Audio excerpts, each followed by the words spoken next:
This article is a perfect example of scientists making clever use of existing technology, as they have created a quadcopter drone that sits on power lines to recharge. So the drone doesn't have to come back to base, you don't have to swap batteries, it'll just dock itself to a power line, recharge comfortably, and then take off again. You can see a picture of the drone here, and what you're probably wondering is why it has this V-shaped structure on top. Well, that's because it actually clips to the top of the power line. I'm going to go ahead and play the video where you can see the drone doing this.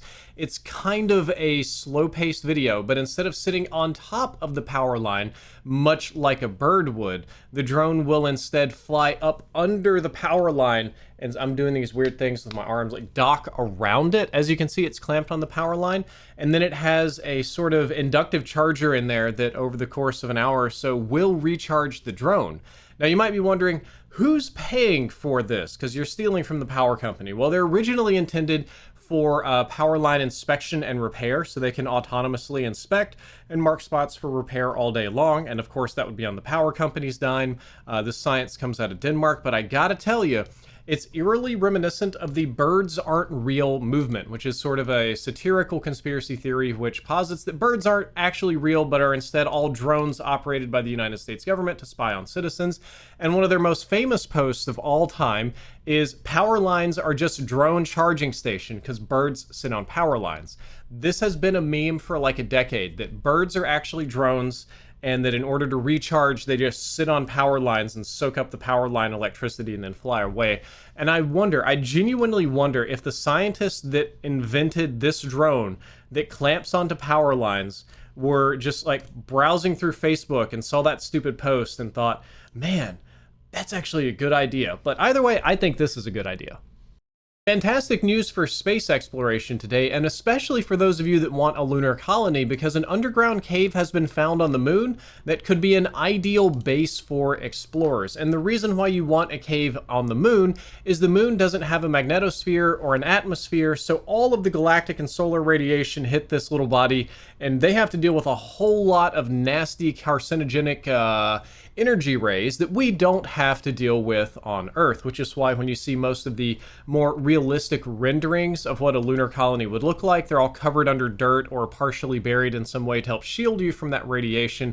However, digging on the moon is extremely, extremely difficult, and unfortunately we don't have Bruce Willis, Ben Affleck, or Steve Buscemi to go to the moon to help us drill to blow it up, I believe was the plot of that movie. But if you don't want your astronauts or whoever's on the lunar base to cook, it would be nice for them to be underground, but it's so hard for them to dig.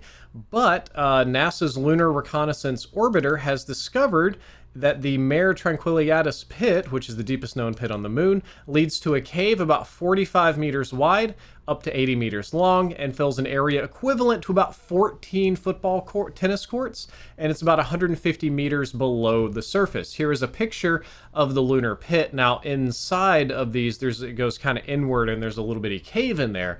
And this is fantastic because now we don't have to hire Bruce Willis to fly to the moon to use his mining equipment to dig us a cave. Instead, we already have it, and we can just go ahead and put the astronauts in there and keep them at least relatively shielded from all of this so they don't just completely fry. It also helps insulate temperature, very cold and very hot on the moon as well. So a lot going on in this. I think it's awesome, and I think that if anybody on the human race ends up making a lunar colony or a lunar base or research station, it's going to be right here in this pit. What you're looking at here is not a picture of a regular retirement community in Florida, but rather a Taco Bell retirement community experience that's opening in California soon, and it's designed for the old at heart. I absolutely love this idea. You can even see the marketing here. They have pictures of a lot of older and younger people mixing, enjoying a lot of sort of leisure activities. But Taco Bell is opening a retirement community experience. They say you can experience early retirement at the Cantinas, a daytime oasis offering cross-generational leisure and senior-inspired recreation, coming to San Diego this summer. So what's funny about it is you have to have a Taco Bell Rewards membership before you can apply, kind of like having a Costco membership before you go here. and it's $150 for a weekend pass, $50 for a day pass.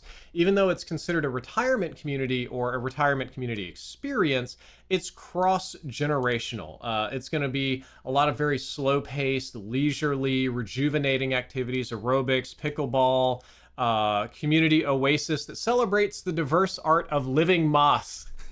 I love it.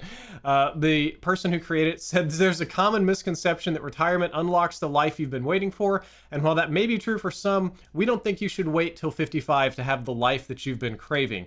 The Cantinas retirement community, just like our brand, represents a place where all generations can come together regardless of age and live moss however they want. You do have to be 21 plus to get in, because it's a drinking community, right? But honestly, this is kind of amazing. This is kind of hilarious. If I lived in San Diego where this was, I would absolutely buy a pass and go. I would have to see what this is like. I also like how even the young people are kind of wearing like retro inspired clothing in the artwork they provided. A new super lubricious coating radically drops friction between mechanical parts. And I know that super lubricious is a little bit of a mouthful of word, no pun intended, as I say that's a word you would expect to see on other websites. But what it means is super lubricated. Like if you think about it being something more like a room temperature superconductor, but for lubrication, and that it nearly defies the laws of physics with how lubricated and how low the friction gets, that's what super lubricious means. And we're going to go ahead and talk about that. You can see just a generic example of gears here, but it's created using bio-waste from cassava plants, which makes it a relatively organic material, and it virtually eliminates friction in metal parts. Now, this is extremely important because it'll deliver better fuel economy, extend the lifespan of moving parts, and help in a whole bunch of industries, because friction in machinery eats up about 1 to 4% of industrialized economies' GDP, and about 30% of all fuel put into passenger vehicles is used to overcome friction between the parts. So reducing friction, therefore, could have a major impact on the fuel cost of working machines. It also extends their lifespan because they're not getting hot and grinding against each other all the time. And in order to get this material to work, researchers deposited carbon derived from cassava plants onto metal surfaces using a low-cost, high-temperature bio-waste treatment process. Once the carbon bonded to the metal, it had the footprint of graphene, which is a material consisting of a single layer of carbon atoms, and this material filled in the grooves caused by wear, creating a graphene-only contact point that protected the metal beneath. And on top of this, it maintained that sort of super lubricity for about 150,000 cycles. I'm not exactly sure what kind of machine they tested it on, but this is, again, extremely important. It would pretty much instantly improve the fuel efficiency of almost any vehicle, even electric vehicles, because you're fighting against friction. And it would also improve the lifespan of our products, so we'd need to replace them less frequently, or even maybe even service them less frequently. And it's just a hyper efficient thing to add to our industrialized society. And I hope that this is real and not just some sort of pop sci nonsense.